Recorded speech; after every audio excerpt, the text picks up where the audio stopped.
The Navy medicine motto is world-class care, anytime, anywhere. And we take that seriously. And our research community also takes that motto very seriously. When you look at the number of people who are deployed in this pandemic, 7% of the forward deployed medical personnel are Navy medicine personnel. And so we have people all over, and they are in the fight against COVID-19 to keep our members safe. Infectious diseases has been a core mission of the Naval Medical Research Center for a very long time. So we're already pre-positioned to fight this invisible threat. We have the resources to be able to look at diseases like this, emerging infectious diseases, and get on top of it pretty quickly.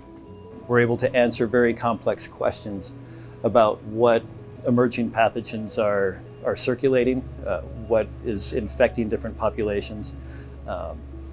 We're able to characterize those pathogens so that we have a better understanding of what we need to be able to counteract them, what the medical providers need to be able to treat those that are infected with those.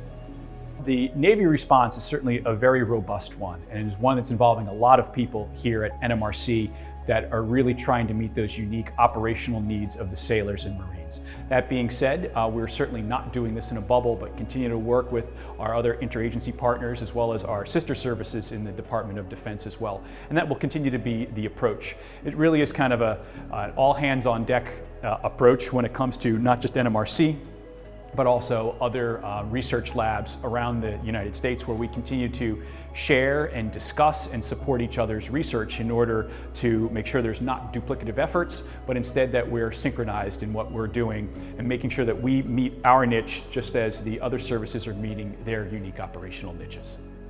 This disease is very infectious, and one of the things that gives this virus an advantage is that it is infectious enough to transmit rapidly from person to person, but that it also is invisible in that it's asymptomatic.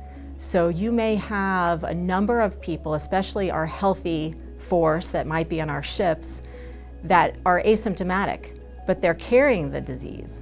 We know that the median duration between when an individual is exposed to the virus and when they actually manifest symptoms can be 5 days. We think that they can shed that virus up to 12 or maybe even 24 and potentially 48 hours before they even start to experience symptoms. So you can have an individual who thinks that they're healthy and be exposing other individuals to the viral infection, thus allowing it to spread very, very quickly throughout our forces.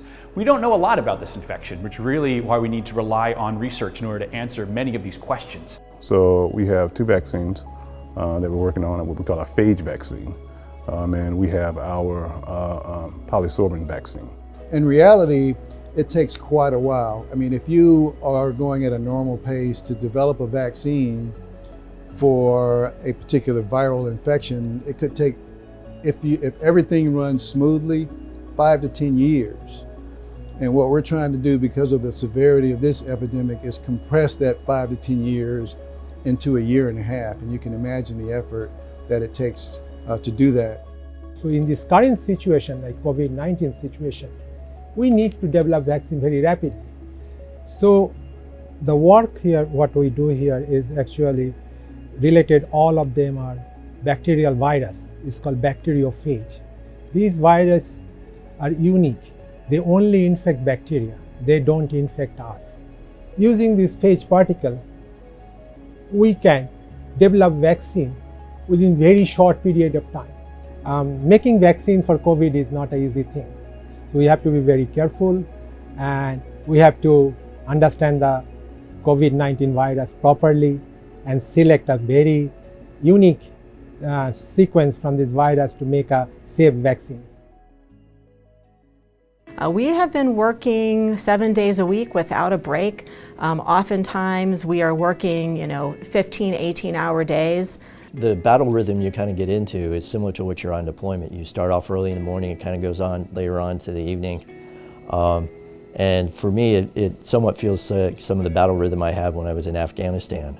We're fighting this common enemy of COVID, so we're marshaling the forces, and it's all hands on deck as we fight it. The mission, that's what it is. Being a microbiologist in the Navy. I mean, that's what we're here for. That's what we're signed up for.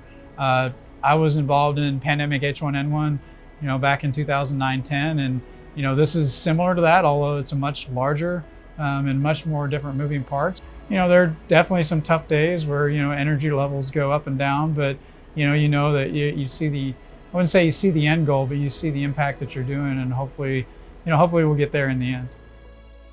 It may look bleak now, but there will be a vaccine and there will be drugs that will be effective in treating this. I know right now we're in a scary situation, but I'm confident with our sailors that are actually on board deployed right now, that helping out, supporting the pandemic, that they're going to do a good job to actually meet this mission and find a cure. We can assure you that our team is out there to help out and support and meet the mission. We're gaining understanding every day of how this disease works, how it progresses, and how to stop it. And I think we're coming to understand how this is. It's going to be, as the Surgeon General says, this is a marathon, it's not a sprint. So we're in it for the long haul, but we'll be fine at the end. Yeah, ultimately the mission is worth it.